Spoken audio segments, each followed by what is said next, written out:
It was time for the main event, the Battle of Britain. The Battle of Britain. What turned the tide for Britain during its darkest hours in World War II? The answer lies in the Battle of Britain. As German forces made their intentions clear, aiming their sights on the British Isles, the Royal Air Force, or the RAF, stepped into the limelight. With Europe witnessing the rapid advance of the German war machine, the significance of this battle cannot be overstated. The skies above Britain bore witness to intense aerial duels, pitting the RAF against the formidable Luftwaffe. The outcome of these encounters not only played a decisive role in the trajectory of the war, but also cemented the resilience and capabilities of the RAF. This chapter in history highlights a crucial moment when determination met adversity head-on. In this video, you will be transported back to the era of the Battle of Britain, diving into its significant events and moments. Post the fall of France, Europe found itself in a precarious balance of power. The rapid capitulation of France to German forces not only shocked the world, but also significantly reshaped the strategic landscape. With France subdued, Britain emerged as the last major bastion of resistance against the Axis powers in Western Europe.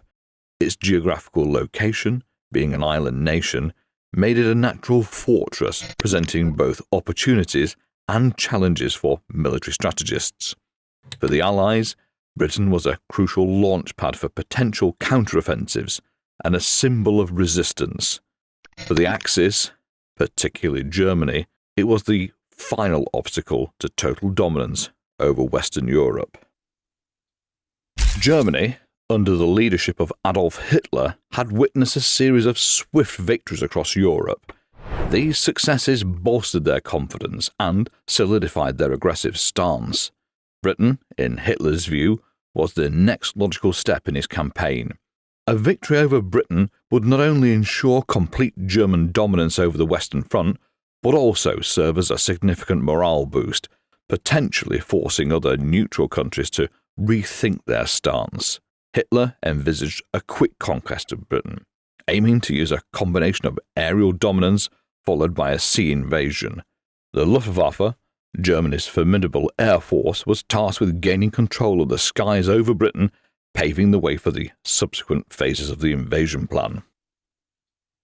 However, what lay ahead was not just a battle of military might, but also of wills, strategies, and national pride. As clouds of war gathered over the English Channel, Britain braced itself, understanding the gravity of the impending showdown. In the looming shadow of the impending battle, two formidable air forces readied themselves for confrontation, the German Luftwaffe and the British Royal Air Force, the RAF. Both had their unique strengths, strategies, and iconic figures, setting the stage for a clash of aerial titans. The German Luftwaffe at this juncture was considered one of the most powerful air forces in the world.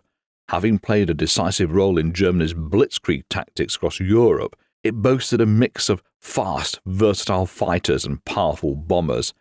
Aircraft like the Messerschmitt Bf 109 and the Stuka dive bomber had already proven their mettle in previous campaigns.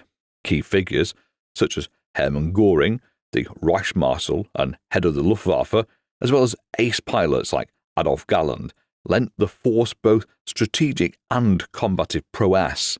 Their primary strategy was clear: achieve air superiority over Britain by destroying the RAF both in the air and on the ground, paving the way for a successful ground invasion. Facing them was the Royal Air Force, Britain's aerial shield.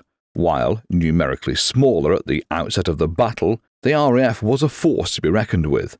It was composed of Fighter Command, responsible for defending British skies, and Bomber Command, tasked with offensive operations against enemy targets. The Hawker Hurricane and the Supermarine Spitfire were among their frontline aircraft, with the latter gaining legendary status during the battle. The leadership of Air Chief Marshal Sir Hugh Dowding head of Fighter Command, was instrumental in devising Britain's defensive strategy. He championed the use of radar, a relatively new technology which allowed the RAF to detect and intercept incoming German formations, optimizing their response to Luftwaffe incursions. As the two forces assessed each other, there was an underlying respect for the opponent's capabilities.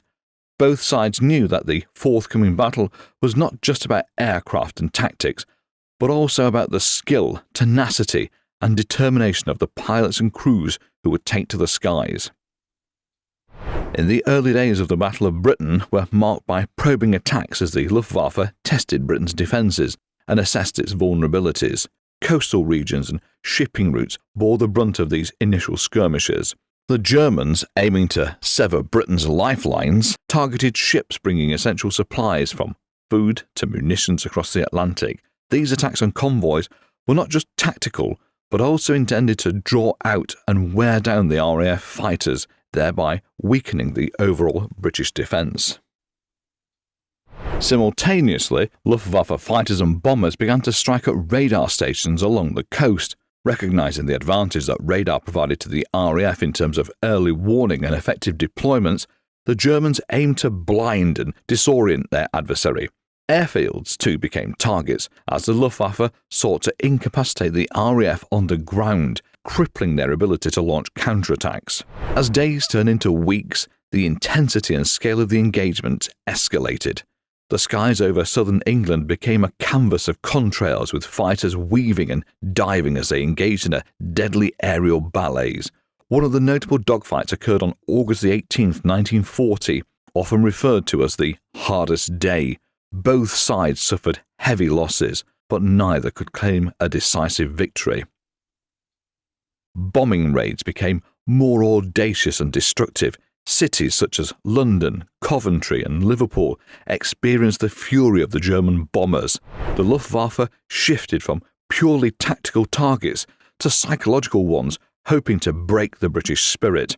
The RAF, undeterred, responded fiercely, intercepting bomber formations and defending their homeland with unwavering resolve. These clashes were not just about territory or dominance. They were personal battles fought by pilots on both sides. Every sortie, every dogfight was a testament to their skill, bravery and dedication. The skies over Britain became a crucible, forging stories of heroism and tragedy in equal measure. As the Battle of Britain raged on, a combination of innovative technology and adept intelligence gathering began to swing the momentum in favour of the beleaguered island nation. Central to Britain's defensive strategy was its pioneering use of radar. The Chain Home Radar System, a network of stations dotted along the eastern and southern coasts, served as Britain's early warning system. It detected incoming Luftwaffe formations long before they reached the English Channel, giving the RAF valuable time to scramble its fighters and intercept the enemy. This system was a game-changer. Instead of patrolling vast stretches of sky, RAF pilots could be directed with precision to where they were needed most, conserving fuel and optimising their defensive impact.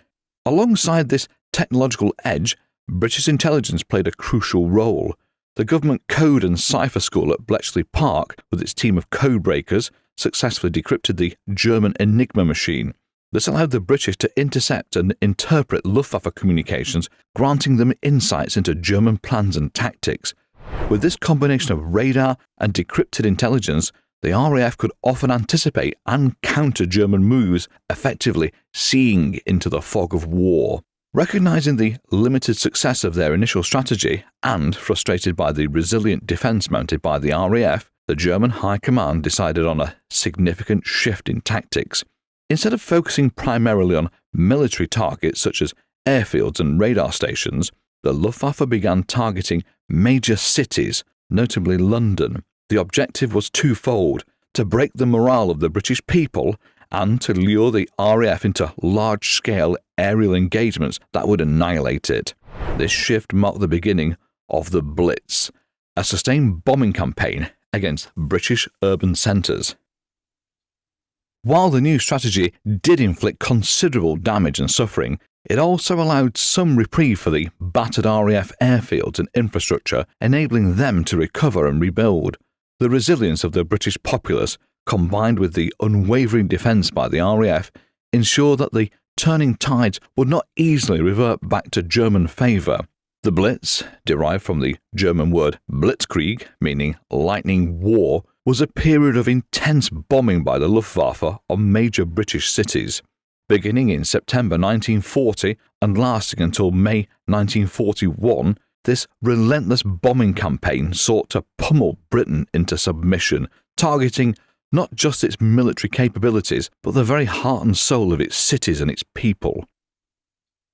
London was the primary target, facing raids night after night. Iconic landmarks such as St. Paul's Cathedral stood defiantly amidst the flames and rubble, symbolising the indomitable spirit of the city. But it wasn't just the capital. Other cities, including Coventry, Liverpool and Birmingham, experienced the fury of the German bombers. Historical buildings, factories and homes were reduced to ruins. The Luftwaffe's intent was clear: break the spirit of the nation by bringing the war to its civilian populace. The impact on British civilians was profound. Daily life was disrupted as cities transformed under the threat of nightly raids. The blackouts became a routine, with windows covered and lights dimmed to prevent giving any guidance to enemy bombers overhead. The haunting wail of air raid sirens became a grim soundtrack to life, signalling the approach of danger from the skies. To protect themselves, civilians sought refuge in air raid shelters. The London Underground stations in particular became makeshift havens, with families huddled together on platforms seeking safety from the chaos above. Evacuation efforts saw children being sent away from cities to the countryside, tearing families apart in a bid to shield the young ones from the brunt of the bombings. Despite the destruction and the daily threats, British public morale remained surprisingly resilient. Communities came together, supporting one another through the challenges. This collective spirit, combined with a determined defence and a belief in the justness of their cause, ensured that Britain weathered the storm of the Blitz. While the physical scars on the cities were evident, the spirit of the nation remained unbroken, a beacon of hope in the dark days of the war. The Battle of Britain and the Blitz weave a tale of a nation dancing on the knife's edge, a time when the sun almost set on the British Empire. Amidst the smoke of ruined cities and the roaring engines of fighter planes emerged stories of defiance, innovation and hope. Britain, standing on the precipice, responded not with despair, but with an unyielding spirit. This chapter, rife with tales of courage in the face of overwhelming odds, is a vivid reminder of the strength inherent in unity and determination. If you enjoyed this historical deep dive, give us a thumbs up. Want more? Subscribe and turn on notifications to journey with us through time. Your support and feedback inspire us to keep sharing history's captivating stories.